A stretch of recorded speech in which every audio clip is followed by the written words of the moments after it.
స్తుతిద్దాం. వాక్య దేవుడు మన ప్రభువైన యేసుక్రీస్తు వారు, ఆ దేవాది దేవుడు మనతో మాట్లాడుచూ ఉన్నప్పుడు మన ముఖ్యునిలో మనల్ని తగ్గించుకొని నీ వాక్యముని వెలుగులో నా జీవితాన్ని బాగు చేస్తారని మేము నమ్ముచున్నాం స్వామి.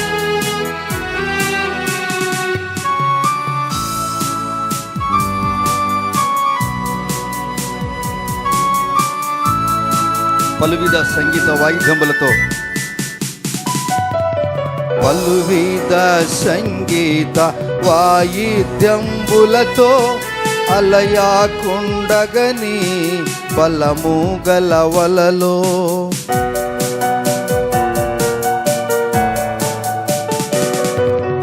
పలువిధ సంగీత వాయిద్యంబులతో అలయాకుండగని బలము గలవలలో సిలువనే చూతును ఎల్ల వేళలలో, సిలువనే చూతును ఎల్ల వేళలలో, ఎల్లప్పుడు జీవింతును ప్రభువు సన్నిధిలో, ఎల్లప్పుడు జీవింతును ప్రభువు సన్నిధిలో. కలువారి సిలువ నాకే విలువ, కలుషంబు బాపే కరములు చాచే కలువారి సిలువ. ప్రేమగల పరలోకపు తండ్రి, పరిశుద్ధుడా, మీ నామానికి వందనాలు. మమ్మల్ని మేము తగ్గించుకొని మీ నామాన్ని హెచ్చిస్తున్నాం. గొప్ప దేవుడవు, ఎంతైనా నమ్మదగిన దేవుడవు, నలుదిశలా నెమ్మది కలుగజేసే దేవుడవు, స్వస్థపరిచే యెహోవావు, ఏమి లేని దాన్ని ఉన్నట్టుగా చేయువాడివి, అంధకారములో వెలుగును మీరు అనుగ్రహించిన దేవుడవు. మా జీవితాల్లో మీరు పునరుత్థానమిచ్చారు. తిరిగి మేము ఈ యొక్క 2026వ సంవత్సరము మొదటి ప్రభువు దినమునందున అయా మేము గణపరిచే మా భాగ్యం మాకిచ్చారు. మిగతా 51 వారాలు కూడా మేము మీ సన్నిధిలో అందరికంటే ముందుగా మీకు కనపడి మేము స్తుతించే భాగ్యం మాకు దయచేయండి. స్తోత్రాలు చెల్లిస్తూ యేసయ్య నామములో స్తుతిస్తున్నాం తండ్రి, ఆమెన్. మీ అందరికీ నా హృదయపూర్వక వందనాలు. మీరందరూ బాగున్నారు కదా? రండి, ఈ పరిశుద్ధ గ్రంథంలో నిర్గమకాండము, the book of Exodus, chapter 33 verse 16, 16వ వచనం. The book of Exodus chapter 33 verse 16, 16వ వచనం చదువుకుందామా? నా ఎడలను నీ ప్రజల ఎడలను నీకు కటాక్షము కలిగినది అని దేని వలన తెలియబడును? నీవు మాతో వచ్చుట వలననే కదా. అట్లు మేము అనగా నేనును నీ ప్రజలను భూమి మీదనున్న సమస్త ప్రజల నుండి ప్రత్యేకింపబడుదుమని ఆయనతో చెప్పాను. మరోసారి ఇప్పుడు 14వ వచనం చదువుకుందాం. అందుకు ఆయన, నా సన్నిధి నీకు తోడుగా వచ్చును, నేను నీకు విశ్రాంతి కలుగజేసేదను అన్నాడు. ఎవరితో మాట్లాడారు? సందర్భం ఏంటి? దేవుడైన యెహోవా మోషేతో మాట్లాడారు.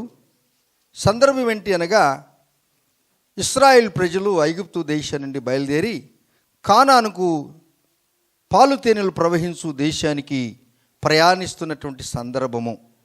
ఈ సందర్భములో దేవుడు మోషేతో ముఖాముఖిగా మాట్లాడాడు. మోషేతో ముఖాముఖిగా మాట్లాడుతున్నప్పుడు ఇశ్రాయేలు ప్రజలను ఐగుప్తు అనేటువంటి దాస్యం నుండి విడిపించుకొని వస్తున్నప్పుడు వారికి ఏమీ కొరతలు కాకుండా కూడా చూస్తున్నాడు ప్రభువారు. ఎవరైతే పిలుచుకున్నారో, ఎవరైతే చేరదీశారో, ఎవరైతే దాస్యం నుండి విడుదల చేసి వారిని స్వతంత్రులుగా చేశారో, ఆ దేవుడు వారికి మార్గ మధ్యంలో ఏ ప్రాబ్లం, ఏ సమస్య రాకుండా, ఎటువంటి క్లిష్ట పరిస్థితులు రాకుండా చూస్తున్నాడు. అయితే ఈ ప్రజలు, ఈ మనుషులు దేవుని మాట, మోషే మాట వినడం లేదు. చూడండి, 33వ అధ్యాయం 1వ వచనంలో, మరియు యెహోవా మోషేతో ఇట్లా,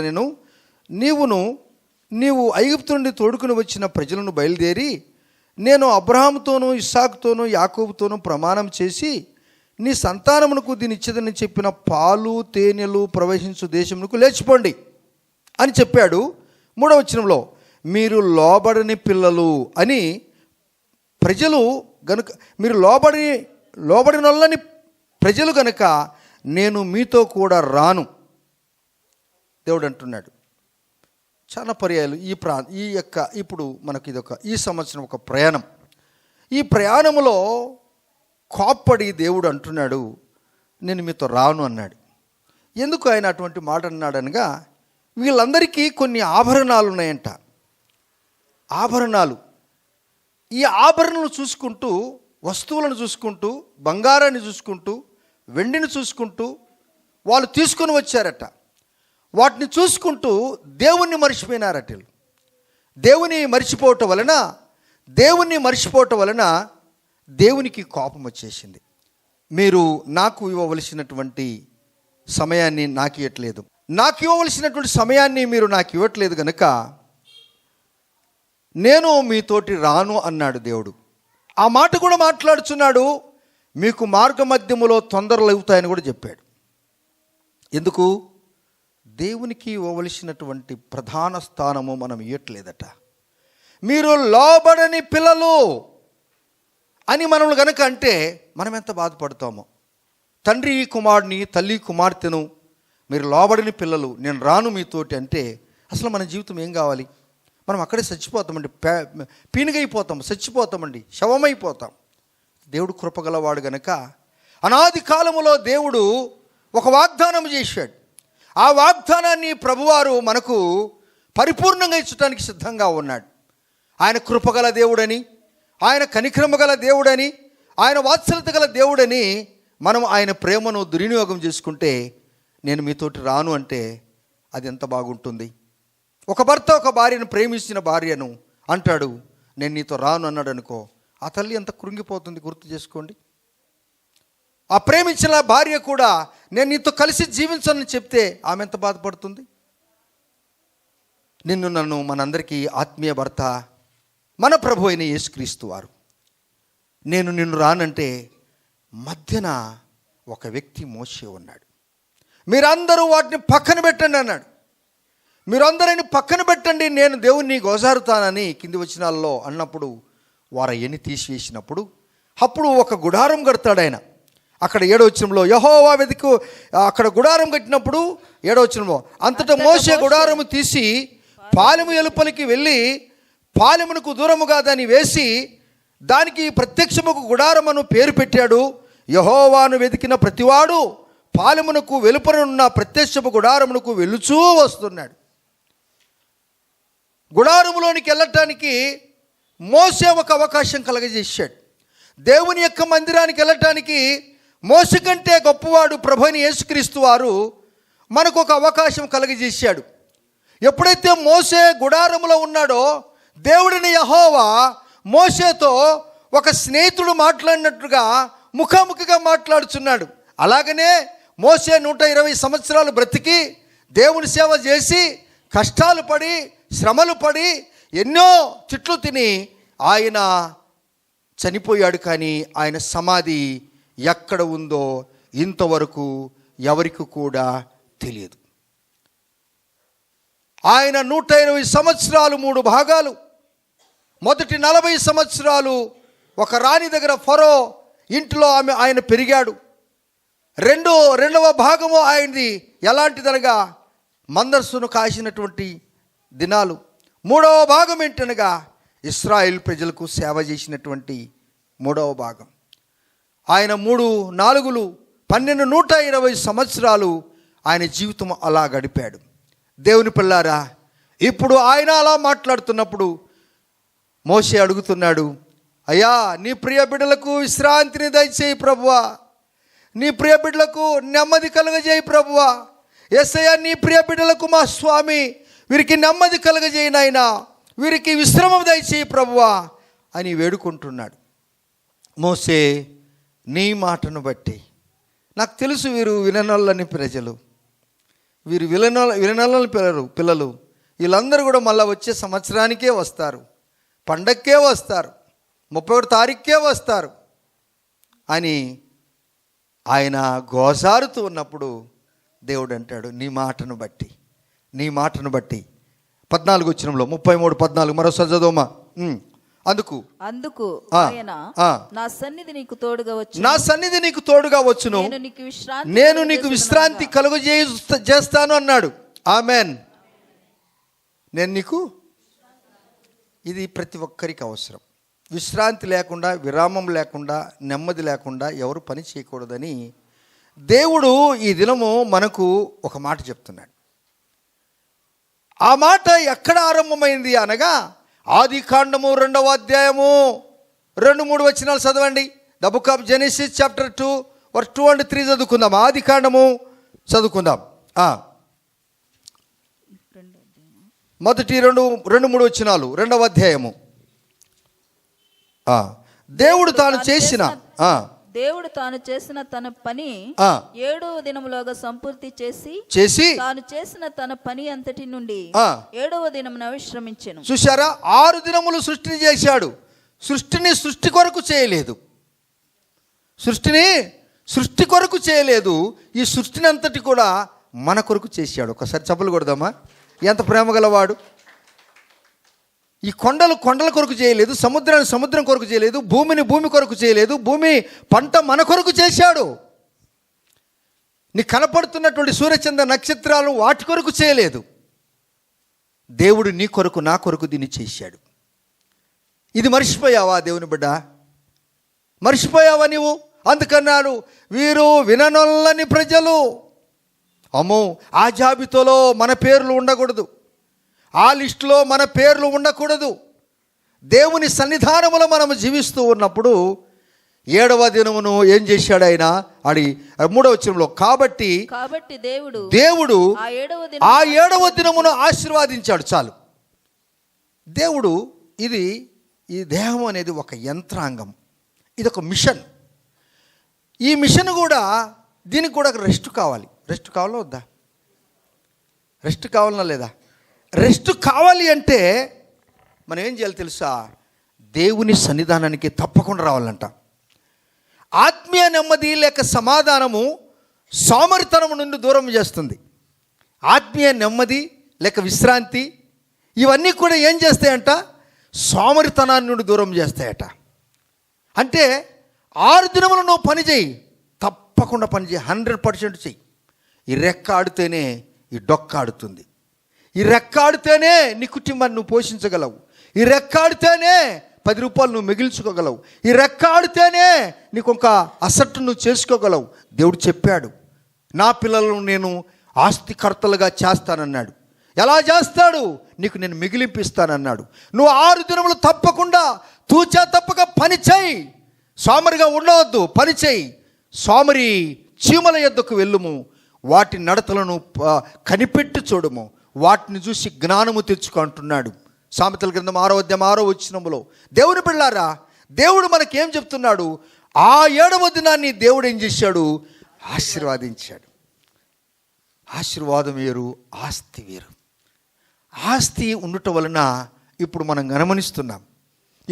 గమనిస్తున్నాం ఈ చల్లటి ఈ యొక్క సీజన్లో వేడివేడి గరము గాలి మన యొక్క ప్రాంతంలో, మన పట్టణంలో జరిగింది. ఈ చల్లటి కాలంలో కారణం ఒకటే, నేను నా బ్యానర్ కనపడాలా. దేవుని పిల్లలారా, నేను అనేది నీకు కలతలు తెస్తుంది. ఏం పర్వాలేదులే అనేది సమాధానం ఇస్తుంది. హల్లెలూయా. ఏం పర్వాలేదులే అని అనుకుంటే నీకు నెమ్మది ఇస్తాడు. నేను అనుకుంటే జరగరాని కార్యాలని జరిగిపోతుంటాయి. అందుకే అనాది కాలములోనే దేవుడైన యెహోవా మానవుని సృజింపబడక మునిపే దేవుడు 7వ దినాన్ని ఆశీర్వదించాడు. దాన్ని ప్రభువు దినం అంటారు. ఆ దినాల్లో యూదులు దాన్ని సబ్బాత్ దినం అని చెప్పారు. విశ్రాంతి నిమిషం అనగా 7వ శనివారం వారు ఆచరించారు. కానీ క్రీస్తు కాలములో దాన్ని దేవుడు మనకు పునరుత్థాన దినముగా మార్చాడు. హల్లెలూయా. పునరుత్థాన దినముగా మార్చాడు.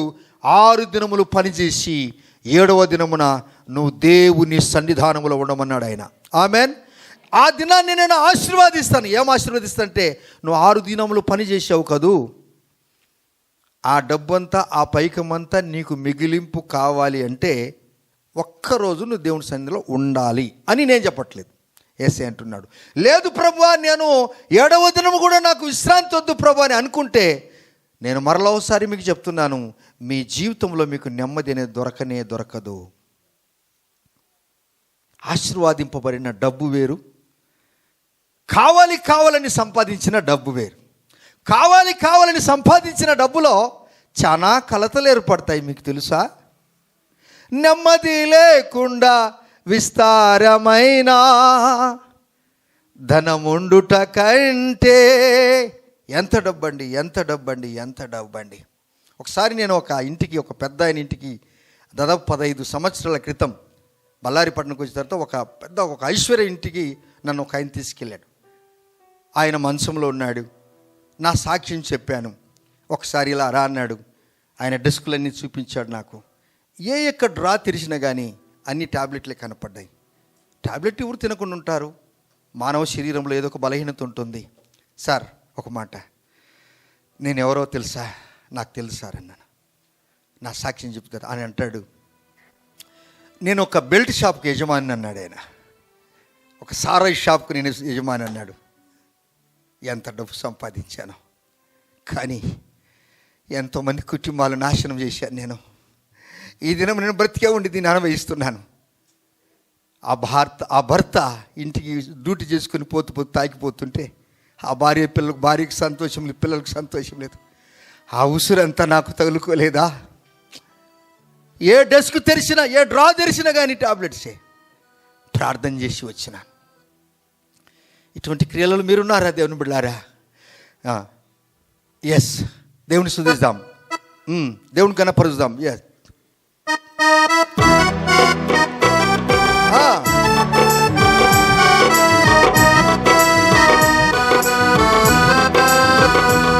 చప్పట్లు కొడదామా?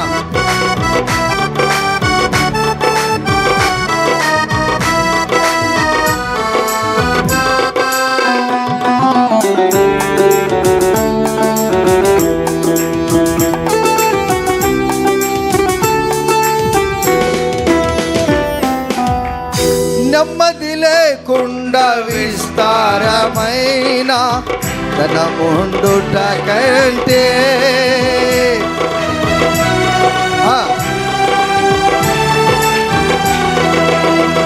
నెమ్మది లేకుండా విస్తారమైన ధనముండుట కంటే యెహోవా యందలి భయభక్తులతో ఉండుటే మేలు, ఉండుటే మేలు. యెహోవా యందలి భయభక్తులతో ఉండుటే మేలు, ఉండుటే మేలు. మాధుర్యమే నా ప్రభుతో జీవితం, మహిమానందమే మహదైశ్వర్యమే, మాధుర్యమే నా ప్రభుతో జీవితం. నాయనా, నాకు నువ్వు కావాలి. తల్లి, సిస్టర్, బ్రదర్, నాయనా, ఇది ఈ సంవత్సరానికి మొదటి ప్రభు దినం. మిగతా 51 వారాలు ఉన్నాయి. నేను ఉంటాను ప్రభువా. ఈ విశ్రాంతి దినాన్ని లేక ఈ ఆదివారాన్ని తీసివేయటానికి అపవాది ఎవరిలోనే పనిచేసి ఈ భారతదేశంలో కూడా ఈ ఆదివారం ఉండకూడదు అని ఇన్ని ప్రణాళికలు వేస్తున్నారు కదా. అయ్యా, ఎంత గొప్ప దేవుడు స్వామి. నీ సన్నిధానంలో ఉండే సుఖశాంతులు నాకు ఎక్కడ దొరుకుతాయి? మానవుడు పుట్టక మునిపే ఆదికాండము 2వ అధ్యాయం 7వ వచనంలో మానవుని సృజించాడు. ఆదికాండము 2వ వచనం 3వ వచనంలో చూసినప్పుడు విశ్రాంతి దినాన్ని ఆశీర్వాదించాడు, పరిశుద్ధపరిచాడు. ఆమేన్. మొదట ఆశీర్వాదించాడు, రెండోది పరిశుద్ధపరిచాడు. ఇందులో చాలా క్లిష్ట పరిస్థితులు ఉన్నాయండి. చాలామంది సిస్టర్స్ నాకు తెలిసిన వారు ఉన్నారు. వారు ప్రభువుని నమ్ముకున్నారు, ప్రభు సన్నిధికి వెళ్ళాలని ఎంతో ఆశపడుతున్నారు. అయితే కొండలాంటి కష్టాలు, వాళ్ళకు కొండలాంటి అడ్డంకులు, ఇరుకులు, ఇబ్బందులు పోనీయకుండా చేస్తున్నాయి. ఆ ఆదివారం వచ్చేసరికి ఆ మారు మనసు లేని భర్త ఇంటికి వచ్చేస్తాడు. మిగతా 6 దినాలు ఉద్యోగాలు ఉంటాడు, లేక రిలేషన్ కూడా వారు ఆ దినమే వచ్చేస్తారు. చర్చికి పోకూడదు తండ్రి, వీరికి నెమ్మది ఉండకూడదు కనుక నాకు నెమ్మది లేదు, వీనికి కూడా ఉండకూడదు. ఇది ఎవరి బుద్ధి చెప్పండి? ఎస్. అందుకే అపవాది ఒకసారి ఒక ఇంట్లో ఉన్నాడట. ఇంట్లో ఉండి వాడిని ఎలగొట్టబడ్డాడు, వెళ్ళిపోయిన తర్వాత వానికి విశ్రాంతి దొరకలేదు. అసలు వానికి విశ్రాంతి దొరకక వాడు ఇంటింటికి వెళ్తున్నాడట. ఇంటింటికి వెళ్తే ఎక్కడ కూడా అందరూ దేవుని స్తుతిస్తూ పాటలు పాడుతున్నారు. అయ్యో నాకు విశ్రాంతి స్థలం లేదు, నాకు విశ్రాంతి తిరుగుతున్నాడంట. అప్పుడు వాడికి అనిపించింది, నేను విడిచి వెళ్ళిన ఇంటికి ఒకసారి తొంగి చూసి వస్తాను అనుకున్నాడు. నేను విడిచి వెళ్ళిన ఇంటిని ఒకసారి తొంగి చూస్తాను. వచ్చి కిటికీలను చూస్తే అన్నీ అమర్చబడి ఉన్నాయంట. ఏంటి దీని అర్థం ఏం చెప్పండి? మన లోకరీతి కంటే బాగా ఇక్కడ ఏ సామాన్లు పెట్టాలో ఆ సామాన్లు పెట్టినట్టే అర్థం కదా. కానీ అమర్చబడి ఉన్నాయంటే ఇష్టానుసారమైన, లోకానుసారమైన అన్నీ కూడా అన్నీ ఉన్నాయంట.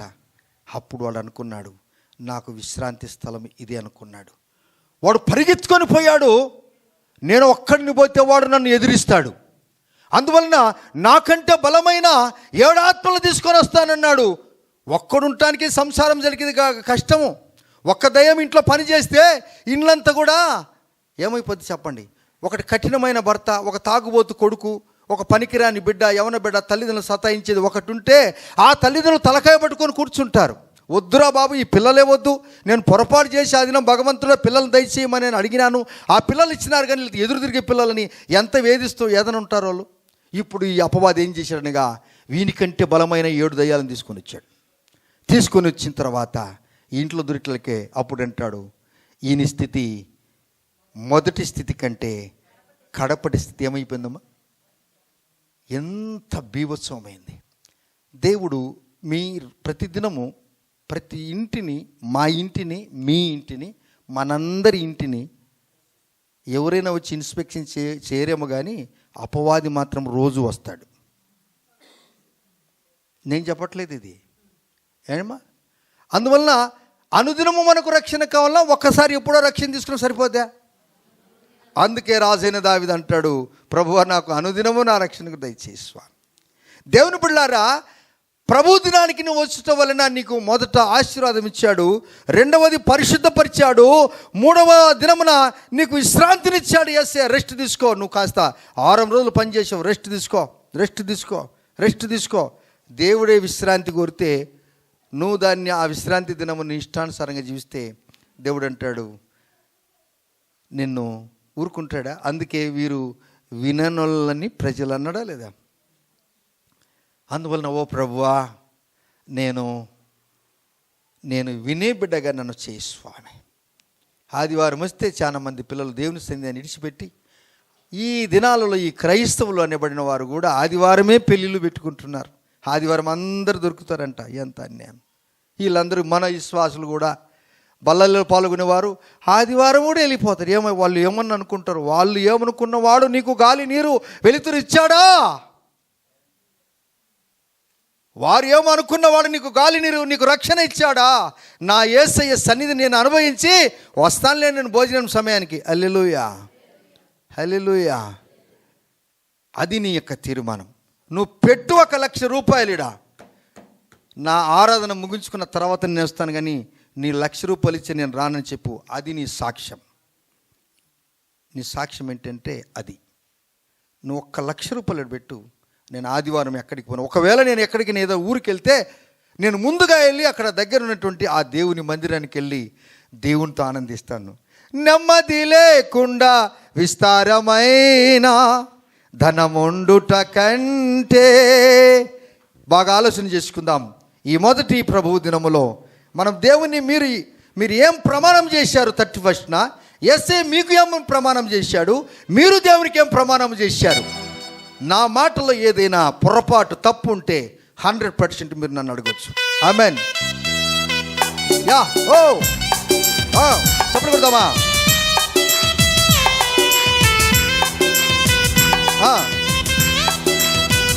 దేవుని చూద్దాం.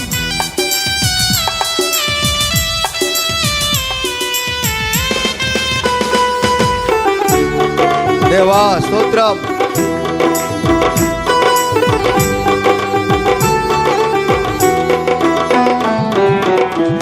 నెమ్మది లేకుండా విస్తారమైన తన ముందుట కంటే.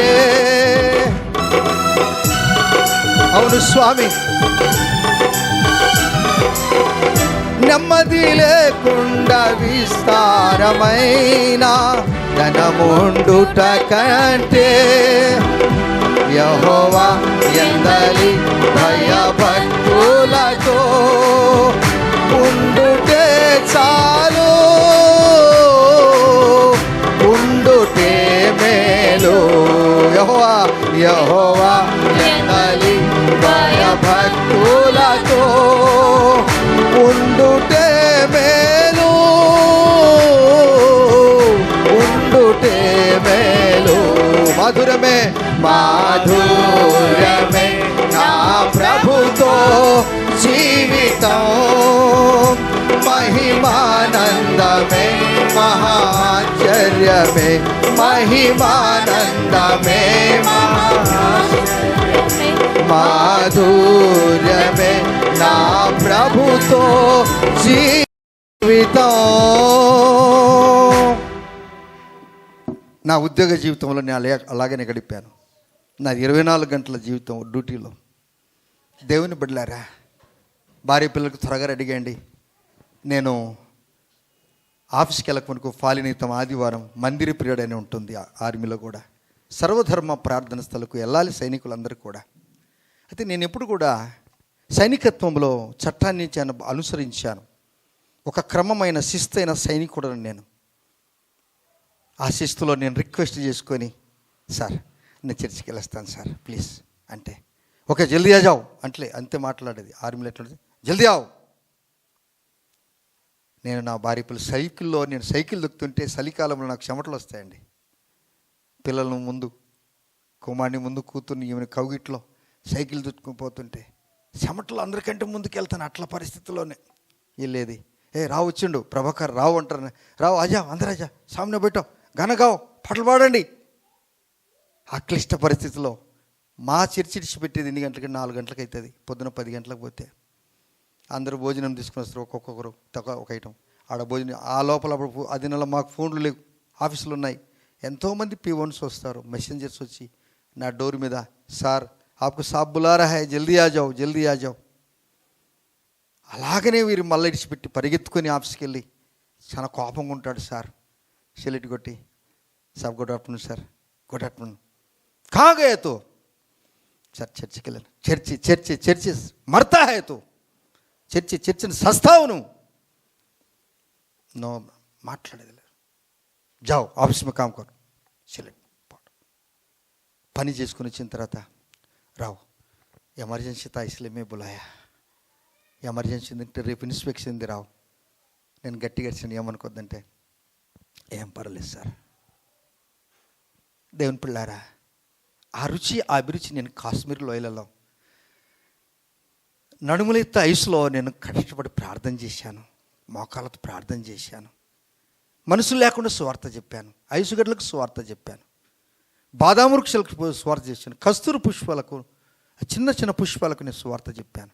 ఇదంతా నా సృష్టి వాక్యం చెప్పమన్నాడు, అంతే నమ్మాను, అంతే చెప్పాను.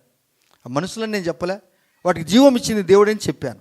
అది నాకు ఒక తరిపిది అయిపోయింది. చెట్లకు నేను వాక్యం చెప్పాను, గుట్టలకు వాక్యం చెప్పాను. అడిగాను, దేవా నేను వాక్యం చెప్పాలంటే చెప్పమన్నాడు. మనసు లేకుండా సువార్త చేసిన సేవకుడు ఎవరైనా ఉండంటే నా ఓట్లలో ఎవరో ఒకరు ఉండొచ్చు, కొందరు. అట్లా నేను ఒక్కని. ఈ దినం దేవుడు ఇంతమందిని అనేక స్థలాల్లో సభలలో దేవుడు నన్ను వాడుతున్నాడంటే, రాజస్థానీ ఏరియాలో విపరీతమైన ఎండలకు మూత్రం ఉండేదే లేదు, పోయేదే లేదు, అంత చెమటల ద్వారా వెళ్ళిపోద్ది. అటువంటి ఏరియాలు కూడా ఈ బైబుల్ ట్రైనింగ్ అంతా అక్కడే చేశాను. ఒక్క దినం ప్రభు కొరకు నువ్వు జీవించలేవా? 6 దినం నువ్వు పని చేసుకో, 7వ దినంలో ప్రభు కొరకు నువ్వు సాక్షిపడిగా జీవించు. ఆ దినము లాభం వచ్చినా కానీ నష్టముగా యేసయ్య కొరకు నేను పోలేదు, ఈ దినం నాకు నష్టం కలిగిందని సాక్ష్యం చెప్తావు కదా నీవు. పరలోక రాజ్య వైభవాన్ని విడిచిపెట్టిన యేసు ప్రభు వారి ఈ లోకానికి వస్తే ఆయనకి ఏమైనా లాభం దొరికిందా? మీరు చెప్పండి, నాకు ఏమైనా లాభం దొరికిందమ్మా? అపోస్తలుడు పౌలేమంటాడండి, మరణిస్తే బ్రతుకుట క్రీస్తు, సస్తే ఏమయ్యా ఈ మాట పిచ్చి మాట ఇది. సస్తే లాభం అంటే ఏమయ్యా పొద్దున్నే ఈ మొదటి దినమున నువ్వు చావు, మీ నాయన చావు, మీ అమ్మ చావు, మేమెందుకు చావాలంటాడు. సావైతే మేలంటాడు ఆయన. ఈ అగసాట్లు పడుట కంటే ఆ భార్య, ఈ పిల్లలు, ఈ కథలు కట్టే నెలకు వచ్చిందంటే ఎన్ని కట్టాలను, అది కట్టాలి, ఇది కట్టాలి, కట్టడానికి ఎన్ని మన వద్దులే. తలకాయ పైకి తలకాయ కిందికి కాళ్ళు పైకి ఎత్తి ఎదురో దేవుడా తండ్రి, తండ్రో తండ్రి, తండ్రో తండ్రి అందుకంటాడు ఆయన. నా బిడ్డలారా ఈ అగసాట్లు మీరు ఎందుకంటాడు, మీరు విననల్లని ప్రజలు అన్నాడా లేదా? 33లో మనం చదివాం కదా. ఇప్పుడు ఇందామా వినకుండా ఉందామా? చెప్పరు మీరు చెప్తే ఇందామా? విన్నట్లయితే చర్చి, ఏ చర్చి కూడా పతలాగా ఉండదు. వినాలి, వచ్చేవారు కూడా సకాలంలో రావాలి. ఎన్ని పనులను అన్ని పక్కన పెట్టి ఇసిరి పారేసి నువ్వు దేవుని పని చేయి, నీ పని ఎంత దేవుడు చేస్తాడు. అది నేను నమ్ముతాను. Praise the Lord. నువ్వు దేవుని పని చేయకనే నీకు అన్ని కష్టాలు. నీ చేత కావటం లేదు. జీవితకాలం అంతా దాన్ని ఎక్సైజ్, ఒక చిన్న పని చేయడానికి ఎన్ని కష్టాలు పడుతుండవు. నాకెంత పని చేసినా కానీ నేను మాత్రం అలిసిపోలేదు. ఈజీగా అయిపోతాయి పనులు, ఎట్లంటే అట్లా అయిపోతాయి. ఎస్, అందుకే ప్రభు అంటాడు, నా బిడ్డలారా. చివరికి ప్రభువారు మాట్లాడుతున్నాడు. ఏం మాట్లాడుతున్నాడు అనగా, దేవుడు ప్రేమ గలవాడు, దేవుడు కనికరము గలవాడు, వాత్సల్యత గలవాడు, ఆత్మీయ నెమ్మది, సమాధానము, సోమర్థనం నుండి దూరం చేస్తుంది నిన్ను. తర్వాత ప్రభు అంటాడు, ఈ పండించే ఈ పంట, ఈ పొలానికి కూడా ఆది కాలములోనే దేవుడు 1 సంవత్సరం మీరు ఈ భూమి రెస్ట్ తీసుకోవాలని చెప్పాడు. హల్లెలూయా. రండి మీ గ్రంథంలో చూసుకోండి అయినా ఒకసారి. లేవియ గ్రంథము 25వ అధ్యాయము 4వ వచనం. లేవియ గ్రంథము 25:4. 7వ సంవత్సరము. అమ్మా, 7వ సంవత్సరము భూమికి మహావిశ్రాంతి కాలము అనగా యెహోవా పేరట విశ్రాంతి సంవత్సరముగా ఉండవలెను. అందులో నీ చేను విత్తకూడదు, నీ ఫలవృక్షముల తోటలో శుద్ధిపరచకూడదు, నీ కారు చేల పంటను కోసుకొనకూడదు, శుద్ధిపరచని నీ వృక్ష ఫలములను ఏరుకొనకూడదు. అది భూమికి విశ్రాంతి సంవత్సరము. ఆమేన్. 6 సంవత్సరాల పంట వ్యవసాయదారు కూడా 7వ సంవత్సరం ఆ పంటకు కూడా, ఎందుకంటే ఆ పంటలో కూడా సారము కావాలంటే 1 సంవత్సరము దాన్ని ఏం మెదలకుండా ఉండాలంట. ఆమేన్. ఇది వ్యవసాయదారులు చేస్తారు. ఇట్లా చేస్తే ఉండవయ్యా, పూలంతా మా ఇంటికి వస్తారు, నీది ఒకటి గోల అని అంటారు. కానీ దేవుడు చెప్పినట్టు నీ చేస్తే, నువ్వు ఈ సంవత్సరం మానుకున్నావు కదా నీ పొలాన్ని, వచ్చే సంవత్సరం ఆ పంట చూడాలా. అందుకే గెరారులో ఇస్సాకు సేద్యము చేయ ఆరంభించి 100% ఆయన పంటకు వచ్చాడు. ఆమేన్. దేవుని మాట వినక ప్రజలు మనుషుల మాటలు విని చెడిపోతున్నారు. దేవుని మాట కనుక నువ్వు చక్కగా వింటే దేశంలో నెమ్మది ఉంటుంది. దేవుని మాట కనుక నువ్వు విని పని చేస్తే చట్టము కూడా నీకు అవసరము లేదు. దేవుడే శాసనం ఇచ్చాడు. హల్లెలూయా. నువ్వు చట్ట ప్రకారం బాగా జీవిస్తావు. దేవుని యొక్క మాట వింటే పోలీసులు ఏం చెప్తారండి, అయ్యా మీరు బయటికి వెళ్తున్నప్పుడు హెల్మెట్ వేసుకోండి, హెల్మెట్ వేసుకోండి అని చెప్పడానికి పోలీసులు కూడా అవసరం లేదు. హల్లెలూయా చెప్పండి. పోలీసులు ఎవరి కోసం చెప్పాడు? వాళ్ళ భార్య పిల్లల కోసం చెప్పాడా? బాబు నువ్వు కింద పడితే తలకాయ పగులితే, చచ్చిపోతే నీ వెనక భార్య పిల్లలు ఉన్నారు, వాళ్ళు సలహా ఇస్తున్నారు. పోలీసుల కొరకు నీవు హెల్మెట్ పెట్టుకోకూడదు. వారి కోసం కాదు, నీ సురక్షిత నువ్వు చూసుకో. పోలీసుల కొరకు నీవు ఇన్సూరెన్స్ కట్టని అటు కాదు. వాళ్ళు ఎవరిని పట్టుకుంటే చూద్దాంలే అంటే నీ యొక్క కర్తవ్యం ఏందనగా బండి తీసుకున్న తర్వాత సంవత్సరానికి ఒకసారి దానికి ఇన్సూరెన్స్ కట్టాలి. Hallelujah. Praise the Lord. Driving licence లేకుండా నువ్వు బండి నడపకూడదు. హల్లెలూయా. ఇతరుల బండి నువ్వు తీసుకోకూడదు, నీ బండి ఎవరికి ఇవ్వకూడదు. హల్లెలూయా చెప్పండి. మీరేం చెప్పరు చూడండి. బండిని పట్టుకుంటే దానికి డాక్యుమెంట్లే లేవు, బండి పట్టుకుంటే దానికి నెంబరే లేదు. పోలీసు వాళ్ళు ఏమంటారు అంటారు, సార్ నీ పేరేం పేరు అంటే నా పేరు ఏదో యేసు ఏదో పేరు చెప్పింటాడు. అప్పుడు ఆయన అంటాడు, రేయ్ నీ బతుకన్నా మార్చుకో, నీ పేరన్నా మార్చుకో. అర్థమైందండి? నీ బతుకన్నా మార్చుకో, లేకపోతే నీ పేరన్నా మార్చుకో. మనం ఎలా ఉండాలండి? దేవుడు అని శాసనం ఇచ్చాడండి. అందుకే చట్టాన్ని ఎవరే కానీ తృణీకరించకూడదు. చట్టానికి ఎప్పుడు సర్వదా మనము సెల్యూట్ చేయాలి. వారి కోసం నువ్వు బండి నడపగాకు. నీ భార్య పిల్లలు నీ క్షేమం కొరకు నీ కాలు చేతులు ఇరిగిపోయిన మంచంలో పడితే ఏదో 2-3 రోజులు అయ్యో పాపం అని ఒక వారం రోజులు అందరూ చూసిపోతారు. అయ్యో కాలు ఇరిగిపోయింది ఏం చేయాలి? అందరూ అడుగుతారు, ఏ కాలు ఇరిగింది, ఎట్లా ఇరిగిపోయింది, ఎన్ని వాడు చెప్పి ఎట్లా పన్నాడు, ఇదే అడగటం వచ్చిన వాళ్ళందరూ కూడా ఎట్లా పన్నావు, ఎక్కడ పన్నారు, 2 దొబ్బారా, నువ్వే పన్నావా, ఏమన్నా సారాయి తాగినావా, ఇదే వాడికి చెప్పి వద్దురా తండ్రి, వీడు వచ్చేది ఆ విజిటింగ్ చేయటానికి వద్దు నాయనా. వాడు విజిటింగ్ వచ్చిన వాళ్ళు జ్వరం తగిలిందా, అందుకే కదా వచ్చింది, జ్వరం తగిలిందా, ఎట్లా తగిలింది జ్వరం, ఏం తిన్నావు, బేదులు పట్టినా, ఏం తిన్నావు, వాడికి చెప్పి వీడికి మళ్ళా బేదులు పట్టి వద్దురా బాబు ఈ కథ.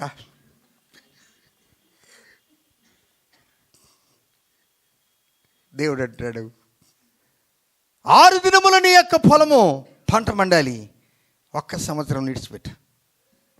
దేవుడు అంటాడు, నువ్వు ఆ విషయమే కాదు, నేను చెప్పిన మాట నువ్వు వినమని అంతే. నువ్వు తర్వాత చూడు దాని రిజల్ట్ రసగాకు, దాని గురించి నువ్వేం పెద్ద బాధపడద్దు. నేను మరలా నువ్వు ఇత్తుతావు కదా మొదటి దినమున, మొదటి సంవత్సరము, అప్పుడు నీకు ఈ సంవత్సరం నువ్వు ఏదైతే లాస్ అయ్యావో, ఈ ఆదివారం కొరకు, ఈ ప్రభు దినం కొరకు నువ్వు లాస్ అయ్యావో, యేసుక్రీస్తు వారి పునరుత్థాన శక్తి గల నామములో సోమవారం మొదలుకొని శనివారం వరకు ఈ లాస్ అంతా కూడా నీకు ప్రాఫిట్ ఇస్తాడు యేసు ప్రభు వారు. నువ్వు నమ్ము నా పని. నువ్వు నమ్మితే దేవుని మహిమను చూస్తావు. నమ్మకపోతే జీవితకాలం అంతా నువ్వు ఏం చేసినా కానీ వీరు విననొల్లని ప్రజలు అంటాడు. రండి కొద్ది మాటలు ధ్యానించుకొని మనం ముగించుకుందాం. రండి దేవుని బిడ్డలారా, ఈ భూమి కూడా దేవుడు రెస్ట్ చేయాలని ఆశపడ్డాడు. దేవుని యొక్క దృష్టిలో చదవండి, దేవుని సేవించుటేందు నెమ్మది కలుగుతుందంట. చదవండి మీరు ఇర్మియా గ్రంథం 6వ అధ్యాయం 16 వచనం. 6:16 బాగా వినండి. ఏం చదువుతున్నారో మీరు బాగా వినండి. యెహోవా ఈలాగు సెలవిచ్చుచూ ఉన్నాడు, మార్గములలో నిలిచి చూడుడి, మార్గములలో నిలిచి చూడండి, పురాతన మార్గములను గూర్చి విచారించుడి, పురాతన కాలములను గూర్చి విచారించుడి, మేలు కలుగు మార్గం ఏది అని అడిగి అందులో నడవండి, అప్పుడు మీకు నెమ్మది కలుగును. ఏం కలుగును? ఏం కలుగుతుంది? ఎప్పుడు నెమ్మది కలుగుతుందనగా శాసనం ఉంది. ఈ శాసనం ప్రకారము ఆది కాండములో నేను శాసించిన శాసనము, మానవుడు పుట్టక మునిపే నేను ఇచ్చిన శాసనాన్ని మీరు అవలంబించినప్పుడు అప్పుడు దేవుడు మీకు నెమ్మది విశ్రాంతి ఇస్తాడు యేసయ్య. కంటిన్యూ చదవండి అది. అయితే వారు మేము అందులో నడుచుకొనమని చెప్పుచున్నారు. ఏమర్థమైంది మీకు? మేము కష్టమైన అనుభవిస్తాం కానీ మేము మాత్రం నడవం. వైద్యులు ఏం చెప్తారంటే, డాక్టర్లు ఈ కాళ్ళకు అప్పుడప్పుడు రోగాలు వస్తాయి. గ్యాంగ్రీన్, కాలు కింద నల్లగా వచ్చేస్తుంది, స్పర్శ లేకుండా పోతుంది. వైద్యుల కాడికి తీసుకెళ్తే వైద్యులు ఒక మాట అంటారు, చూసి నాయనా, అయ్యా పెద్ద అయినా, నువ్వు ఇది బాగా కావాలంటే ఇప్పుడు తొందరగా వచ్చినావు, ఏం పర్వాలేదు, బాగా అవుతుంది, కానీ నువ్వు స్మోకింగ్ చేసేది, సారాయి తాగేది, ఇవన్నీ మానుకో, తొందరగా బాగా అవుతుంది అంటాడు. వాడేమంటాడు తెలిసి, ఇంటికి పోయి ఈ వైద్యునికి తలకాయ లేదు, మెడకాయ లేదు, చిన్నప్పటి నుంచి నేర్చుకున్నాను, ఈ కాలు పోయినా పర్వాలేదు కానీ నేను బీడి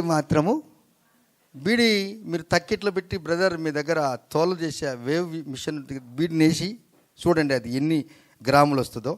ఆ తర్వాత నువ్వు నిలబడు దాని మీద. నీ బరువు ఎంత? ఊరికే నా బరువు నేను చెప్తాను, నాది 76-77 కేజీలు, అట్లా ఇట్లా ఉంటుంది. మీ బరువు నేను చెప్పను, చెప్తే నన్ను తిడతారు. మీరు కొందరు తిడతారు. అందుకే ఆ వైద్యులు నువ్వు డాక్టర్ దగ్గరికి పోయినప్పుడు ఫస్ట్ వారు చూసేది ఏంటంటే నీ బరువే చూస్తారు వాళ్ళు. ఏమండి, ఆ వేవ్ మిషన్ దగ్గరికి వెళ్ళి నీ బరువు చూస్తారు, నీ బీపీ చూస్తాడు, నీ పేరు రాసి, నీ వయసు రాసి, అది డాక్టర్ దగ్గరికి నీవు పోకముందే ఆ సీట్ అక్కడికి పోతుంది. ఫలానా ఆయన రమ్మంటలకే ఆయన చూసి, అక్క బరువు అయిపోయింది, తమ్ముడు బాగా బరువు అయిపోయినాడు, నీ వయసు ఇంత, నీ హైట్ ఇంత, ఈ హైట్కు ఈ వయసుకి ఇంత బరువు ఉండాలని చెప్తాడు. ఈ గ్యాంగ్రీన్ వచ్చిన వ్యక్తిని డాక్టర్ ఏం చెప్పాడు, నాయన బీడీ సిగరెట్లు తాగి మానుకోరా, సారాయి తాగులంటే కాలు పోయినా పర్వాలేదు. వాక్యములు ఉంది చూడు, ఉంది, నేను చెప్పిన మాటలు ఉంది ఆడ. మీకు విశ్రాంతి దొరుకునంటే మాకు విశ్రాంతి అవసరం లేదు, మేము విననల్లని వారిని అంటున్నాడా లేదా? ఈ గుంపులో మీరు ఎవరైనా విననల్లని వారికి నడుచుకొనమని చెప్పేవారు ఉంటే అసలు మనమలను యేసుప్రభు వారు ఏమని పిలవాలి చెప్పండి నాయనా? ఏమని పిలవాలా?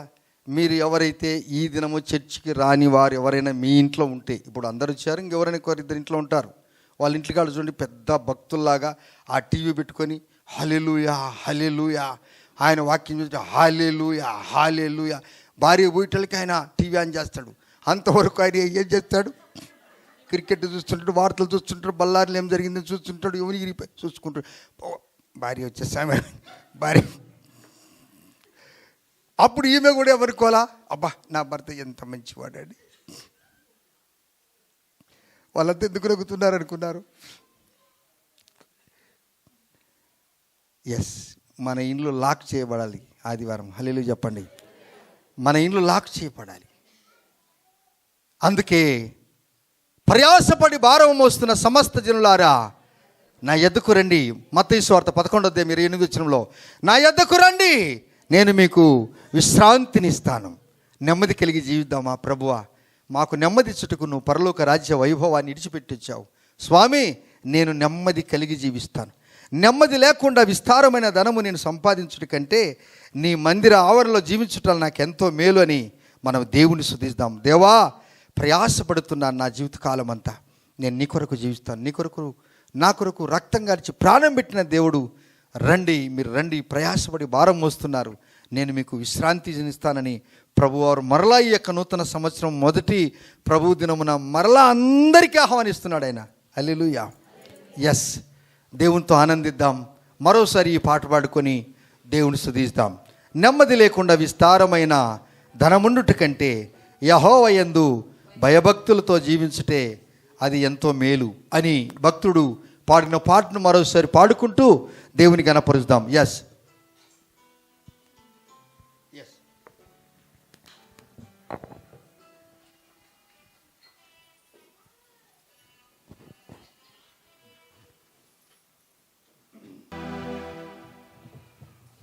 దేవుని గణపరిచే ఆత్మ, దేవుని ఆత్మ.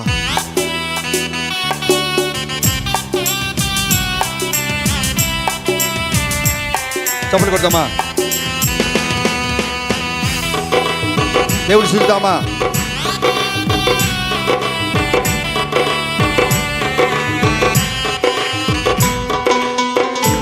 దేవా స్తోత్రం. నెమ్మది కలిగి నేను జీవిస్తానయ్యా.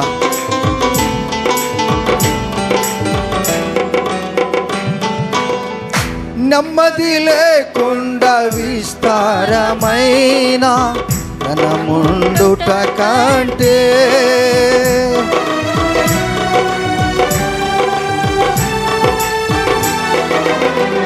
నెమ్మది లేకుండా విస్తారమైన ధనముండుట కంటే యెహోవా యందలి భయభక్తులతో ఉండుటే మేలు, ఉండుటే మేలు. యెహోవా యందలి భయభక్తులతో ఉండుటే మేలు, ఉండుటే మేలు. మాధుర్యమే నా ప్రభుతో జీవితం, మహిమానందమే మహదైశ్వర్యము, మహిమానందమే మహదైశ్వర్యమే. మాధుర్యమే నా ప్రభుతో జీవితం. దేవా స్తోత్రాలు తండ్రి, నా జీవితకాలం అంతా నేను నీకు ఇష్టమైన వాడిగా జీవిస్తాను.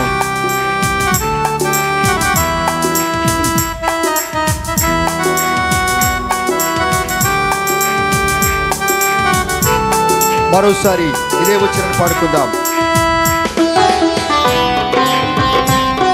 అవును స్వామి, నా జీవితంలో నేను నెమ్మది నాకు అవసరము.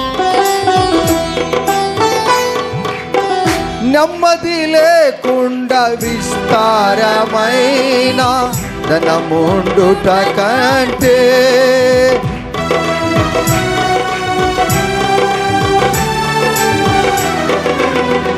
నెమ్మది లేకుండా విస్తారమైన ధనముండుట కంటే యెహోవా యందలి భయభక్తులతో ఉండుటే మేలు,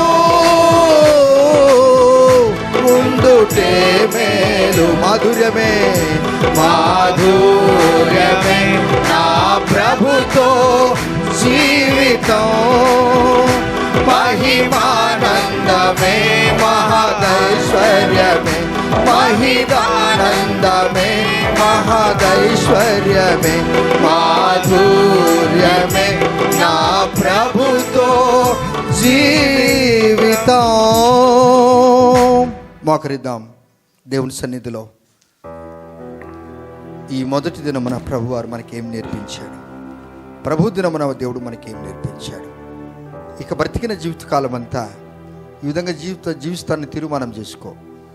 ఆఖరి తుది శ్వాస వరకు మీరు రాసుకోండి. 52 వారాలలో నువ్వు ఎన్ని గంటలు దేవుని మందిరంలో ఉన్నావు, ఎంత ప్రార్థనలో ఉన్నావు, ఎన్ని పాటలు పాడావు, ఎంత వాక్యం విన్నావు. ఈ సంవత్సరంలో మీరు మేలు చేసే పిల్లలుగా మీరు జీవించాలి, వినేవారిగా మీరు జీవించాలి. వారు విననొల్లని వారని దేవుడిని యెహోవా మోషేతో అంటున్నాడు. ఇన్ని మేలు నేను వారికి చేశాను, అయినను వారు హృదయాన్ని కఠినపరుచుకున్నారు. వారు విననొల్లని వారని ఉండకూడదు, వారు వినేవారుగా ఉండాలి. నీ పంట కూడా, నీ ప్రాపర్టీ కూడా ఒక దినము ఆయన విశ్రాంతిని ఇవ్వాలని ఆశపడ్డాడు. నీ దేహము ఒక యంత్రాంగం, ఒక మిషన్ లాంటిది. నీకు కూడా రెస్ట్ కావాలి కదా. దేవుని మాటలు విను. ఇంటికి పోయి నీ భార్య పిల్లలతో సంతోషంగా మంచి ఆహారం తెచ్చుకొని వారితో కలిసి భోజనం చేయి, ఆనందంగా ఉండు. ఎవరు ఏం తీసుకొని పోతారని తెలుసు కదా నీకు. దేవునితో గడుపు. చాలు, నీకు ఇచ్చాడు, ఎంతో ఇచ్చాడు. ప్రభువా నాకు ఇంత ఇచ్చావు, నీకు స్తోత్రాలయ్యా, ఇది నీ కృప నాయన, నాకు తృప్తి ఉందని నువ్వు చెప్తుండు, దేవునితో అడుగుతుండు. నీకు తెలియకుండానే దేవుడు ఇంకా నీకు ఇస్తాడు. తృప్తితో ఐశ్వర్యం ఉందండి. దేవుని యొక్క విశ్రాంతి ఎటువంటిదనగా సోమరితనాన్ని దూరం చేస్తుంది. దేవుని యొక్క విశ్రాంతి ఏంటి అనగా సోమరితనాన్ని నిన్ను దూరం చేస్తుంది. నీ కుటుంబాన్ని నిన్ను ఆరోగ్యపరుస్తుంది. నీకు మంచి నెమ్మదిని ఇస్తాడు యేసయ్య. ఆ నెమ్మదిలో నీకు ఆనందం ఇస్తాడు యేసయ్య. పరమ వైద్యుడిగా నీతో ఉంటాడు. నీ గురించి నీకు చికిత్స చేసే వైద్యులకు దేవుడు జ్ఞానం ఇస్తాడు.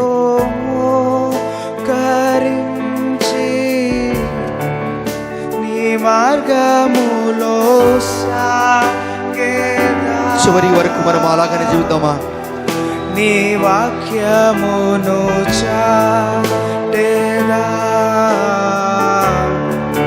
నీవేను తీరుగా నీ సన్నిధిలో మోకరించి నీ మార్గములో సాగేదా, నీ వాక్యమును చాటెదా, నీవేను తీరుగా. చేతులు పైకి యేసయ్యా నిన్నే ప్రేమింతును, యేసయ్యా నిన్నే ప్రేమింతును. ప్రతి ఒక్కరి నోట యేసయ్యా నిన్నే ప్రేమింతును. ఆ దినం ఇశ్రాయేలు ప్రజలు దేన్నో ప్రేమించారు. మోషేతో మాట్లాడుచున్నాడు, మీరు దాన్ని తీసేయమంటే తినరీలు. తీసివేసినప్పుడు దేవుడు గుడారమును ఏర్పాటు చేశాడు. తేరుగా మరోసారి నీ సన్నిధిలో మోకరించి నీ మార్గములో సాగేదా, నీ వాక్యమును చాటెదా. అందరూ హృదయపూర్వకంగా నీవెను దిరుగా నీ సన్నిధిలో మోకరించి నీ మార్గములో నీ శాసనాన్ని నేను అవలంబిస్తాను. నీ వాక్యమును చాటెదా. నీవెను దిరుగా. చివరిగా యేసయ్య నిన్నే ఆరాధితును, యేసయ్యా నిన్నే ఆరాధించు. జీవితకాలం అంతా మన ఇంటిలో మన సమాజంలో ఎక్కడున్నాను యేసయ్యా దేవుని యొక్క శాసనాలను మాట పాటిద్దాం. యేసయ్యా నిన్నే ఆరాధింతును. స్తోత్రమయ్యా. నీవెను దిరుగా గలమెత్తి నీ సన్నిధిలో నీ సన్నిధిలో మోకరించి నీ మార్గములో సాగేదా. నీ వాక్యమును చాటెదా. నీవెను దిరుగా నీ సన్నిధిలో చివరిగా కొనదాగి నీ సన్నిధిలో మోషే ముఖాముఖిగా మాట్లాడాడు దేవునితో. నీ మార్గము అయ్యా, ఈ ప్రజలు విననాలని వారు కనికరించి కృప చూపమని. యేసయ్య మోషే కంటే గొప్పవాడు. నీ పొలానికి విశ్రాంతి, నీ పంటకు విశ్రాంతి, నీ జీవితానికి విశ్రాంతి. నేవేను దిరుగా, నేవేను దిరుగా. మీ కొరకు నేను ప్రార్థన చేస్తున్నాను. తీర్మానం మీదే, తీర్మానం మీదే. ఎవరో ఎన్నుకబడిన వారి గురించి మీ సాక్ష్యం చెప్పొద్దండి. మీకంటే ఆధ్యాత్మిక జీవితంలో బాగా ఉన్న వారిని, వారి యొక్క గుణ లక్షణాలను మీరు చూసుకోండి.